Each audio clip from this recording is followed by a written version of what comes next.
प्रिय विद्यार्थियों, मैं डॉक्टर BL बैरवा पुनः आप सबके समक्ष साकेत नामक महाकाव्य के काव्य सौष्ठव पर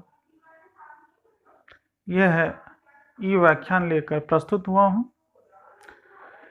हम मैथिलीशरण गुप्त के द्वारा रचित साकेत महाकाव्य के काव्य सौष्ठव के बारे में चर्चा करेंगे। जैसा कि सर्वविदित है, मैं इससे पूर्व के व्याख्यानों में बता चुका हूँ कि साकेत राष्ट्रीय कवि मैथिलीशरण गुप्त की वह अमर कृति है जिसे गुप्त जी अपने साहित्यिक जीवन की अंतिम रचना के रूप में पूरा करना चाहते थे। उनकी इस इच्छा के अनुरूप साकेत वास्तविक अर्थों में उनकी अमर रचना बन गई। अगर हम देखें वास्तविक दृष्टि से तो जो साकेत रचना है वह एक अमर कृति है, क्योंकि इस रचना में रामायण की उपेक्षित पात्र उर्मिला और केकई के जीवन व्रत को लेकर, उनकी मनोदशाओं को लेकर इस काव्य को रचा गया। जब हम इस कृति को पढ़ते हैं तो पाते हैं कि साकेत में राम के भाई लक्ष्मण की पत्नी उर्मिला की विरह व्यथा का जो मार्मिक चित्रण गुप्त जी ने प्रस्तुत किया है वह सच्चे अर्थों में मार्मिक है तथा गहरी मानवीय संवेदनाओं और भावनाओं से ओतप्रोत है। साकेत राम कथा पर आधारित रचना है, किंतु इस रचना के केंद्र में लक्ष्मण की पत्नी उर्मिला आती है। साकेत में मैथिलीशरण गुप्त ने उर्मिला और लक्ष्मण के दाम्पत्य जीवन के हृदय स्पर्शी प्रसंग तथा उर्मिला की विरह व्यथा का अत्यंत मार्मिक चित्रण इस रचना में प्रस्तुत किया है। साथ ही पढ़ने के उपरांत हमें मालूम होता है कि उर्मिला के साथ साथ लेखक ने भरत की माता कैकेयी के पश्चाताप को दर्शाकर उसके चरित्र का मनोवैज्ञानिक एवं उज्ज्वल पक्ष प्रस्तुत किया है, जो हिंदी जगत में अतुलनीय है। उर्मिला और केकई रामायण के दो ऐसे पात्र हैं जिन्हें भारतीय समाज में उपेक्षित पात्रों की श्रेणी में रखा गया है। तुलसी ने अपनी रामायण और वाल्मीकि ने भी अपनी रामायण, तुलसी ने जो रामचरितमानस लिखा उसमें और वाल्मीकि ने जो रामायण लिखी उसमें इन दोनों पात्रों को गौण पात्र के रूप में, उपेक्षित पात्र के रूप में ही चित्रित किया है।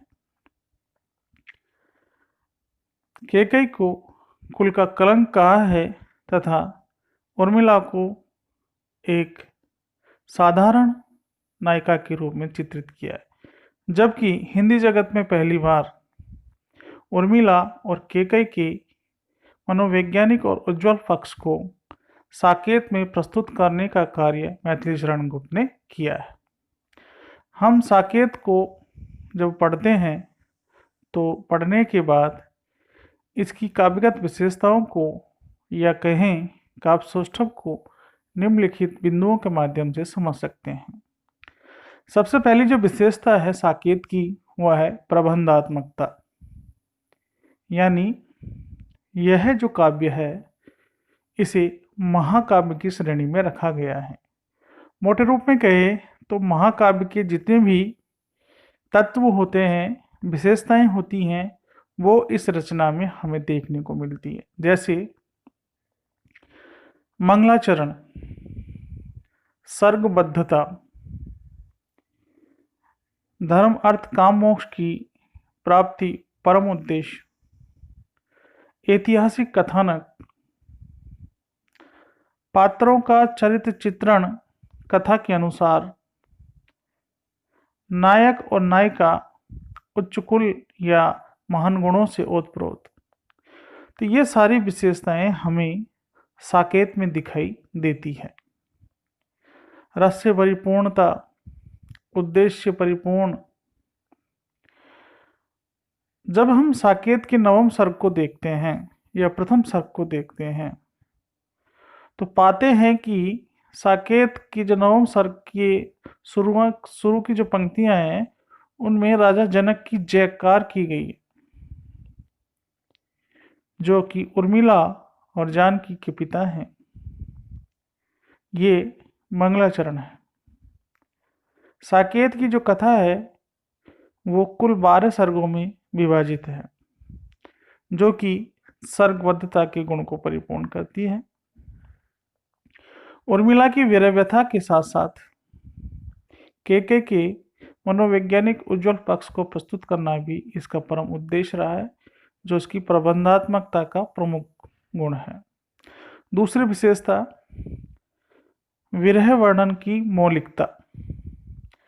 जब हम देखते हैं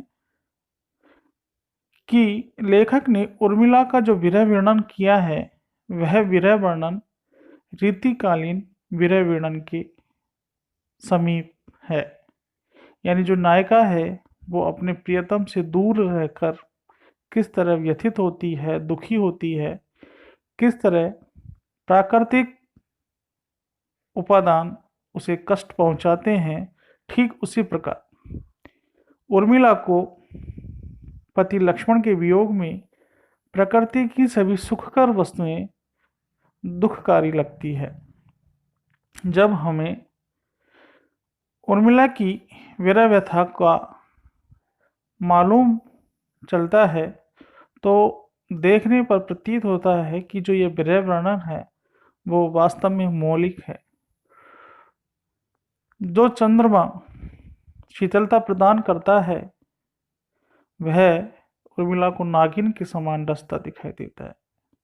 जो हरे भरे वन शीतलता ठंडकता प्रदान करते हैं वह हरे भरे वन नायिका को दुख देते हैं। विरह से व्यथित होने के उपरांत उर्मिला मानव कल्याण की भावना अपने अंदर रखती है, जो कि उनके विरह वर्णन की एक नवीन मौलिकता है। तीसरी विशेषता संबोधन पद्धति।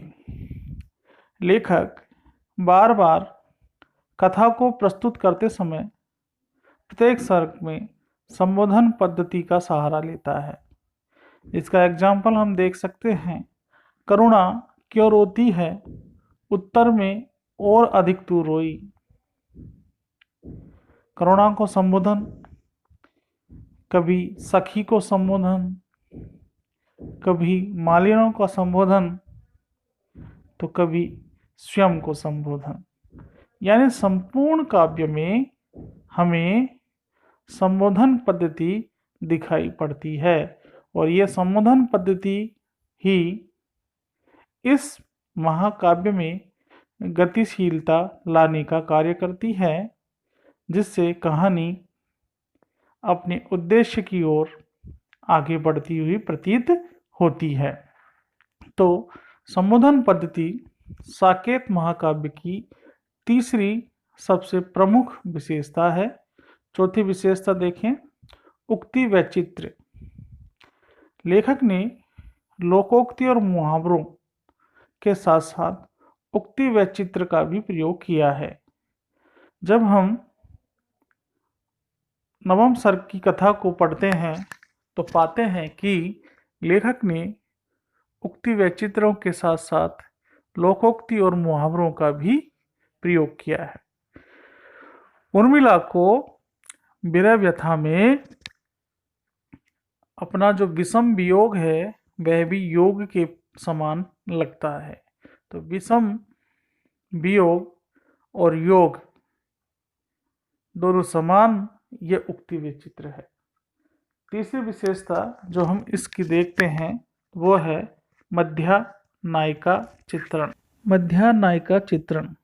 लेखक ने उर्मिला को मध्या नायिका के रूप में चित्रित किया है। मध्या नायिका वह नायिका होती है जिसके अंदर काम की भावना होती है, परंतु लोकलाज के कारण वह उस काम भावना को उजागर नहीं होने देती। रात को सपने में सोती हुई उर्मिला अपने प्रियतम को काम भावना के वशीभूत होकर आने के लिए कहती है, परंतु दूसरे ही पल लोक लाज के कारण उसे जाने के लिए कहती है। तो ये आना और जाना, आना काम भावना को और जाना लोक लज्जा को दिखाता है, जो कि मध्य नायिका की महत्वपूर्ण विशेषता है, जो उर्मिला के चरित्र में हमें परिलक्षित होती है। नेक्स्ट विशेषता,